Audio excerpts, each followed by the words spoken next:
Assalamu alaykum muhtaram televizor ko'rguvchilar. Ko'rib atqaninglar Erkin Osiyo radiosi Tor televiziyasining haftalik xabarlar programmasi. Mazkur programmamizda mush bir hafta jarayonida radiomizda Uyg'urlarga doir berilgan bir qism muhim xabarlarimizni eslatib o'tamiz. Men Erkin. Men Gulchehra. Dünya Uyghur Qurultayı Reisi Rabia Qadir Xanım 13 aprel Amerika İçki Bexatarlik Ministri Jay Johnson'ның yaqında Xitoyga qilgan ziyaratiga inkas qaytardi.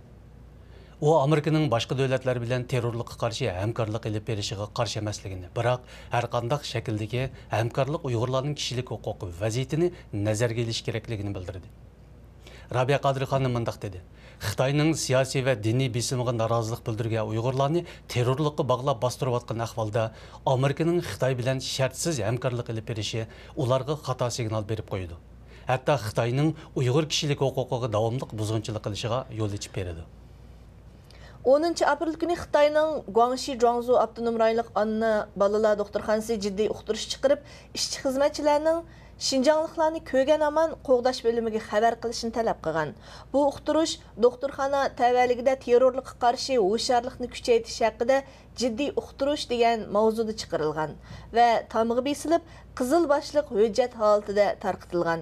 Mazkur uqtirishda gumonliq kishilar degan so'zni ishlatganda tırnak içige alaydı qilib Şinjanlıqlar deb eskartgan.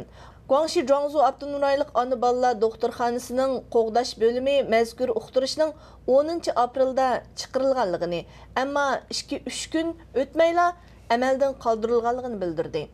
Amerika Uyg'ur birlashmasining raisi Olim Saitov apandi bu haqda jiddiy inkas qaytardi. Xitoy hukumat taratqullaridan ma'lum bo'lishicha, o'tgan yili 7 oyning 27 kuni Shoyar Noilik saqchi atriti gumondor Mehmet Abdurahimni qo'rshovga olgan va uni tirik qo'lga tushirgan. Halbuki gumondor Mehmet Abdurahim yo'l ustida qochishga uringanda saqchi Turg'unjon Mahmud bilan Sungwanyan o'q chiqarib uni naq maydonda etib o'ldirgan. 8 oyning 4 kuni Shoyar Noilik saqchi idorasi saqchi Turg'unjon Mahmudni 10 ming so'm, Sungwanyanni 7 ming so'm pul bilan mukofotlagan hamda Turg'unjon Mahmudni muavin saqchixona boshlig'iga o'stirgan.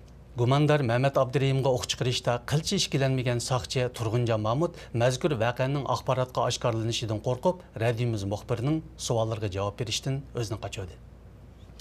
4 ayning 10 kuni 7 yoshli Uyg'ur o'smir Mujohid Qashqari Turkiya Sharqiy Janubiy Anatoliya jurnalist jamiyati tasdiqlagan Gap Oscar mukofotiga erishgan. Ma'lum bo'lishicha 12 navbatlik Gap Oscar mukofoti Turkiyaning Adiyaman viloyatida o'tkazilgan. Bu mukofot Turkiya dunyosiga to'kib qo'shgan shaxslarga berildi ekan. Kichik Mujohid Qashqari ilgari 2 qitim xalqaro mukofotga erishgan bo'lib, 2014-yili İsmail G'asparali xalqaro mukofotga erishgan. Shundaqla 2015-yili 3-oyda Turk dunyosi xizmat mukofoti bilan mukofotlangan edi. Xitoy doiralari yillardan beri shahar otlab arzi qilgan Uyg'ur arzdorlarni Urumchi va Beijing qatorliq joylardan qaytirib akilish tadbirini qo'llanib kelgan edi. Buning bilan ba'zi nuqtaliq arzdorlar o'z tavalligidan nazarbat qilingan bo'lsa-mu, lekin ularning ba'zilari nazarbanddan bo'shagandan keyin yurt otlab davomli arz qilishni davomlashtirib kelgan. Ma'lum bo'lishicha, bulturning 20dan boshlab doiralar Patugul G'ulam, Nuringul To'xti qatorliq qo'g'onliq arzdorlarni qamoqqa elish bilan birga boshqa barliq arzdorlarni o'z shahridan sirtqa chiqarmaslik tadbirini qo'llangan. Yaqinda doiralar har qaysi avtobus bekatlari va poyezd stansiyalarga arzdorlarning qora tizimligini berib, ularning shahar otlishiga yo'l qo'ymagan. Yaqında Amerikada o'ltirishliq 85 yoshli peshqadam Uyg'ur ziyolisi G'ulomidin Paxta apandi Oltin o'q nomli torbat ochgan.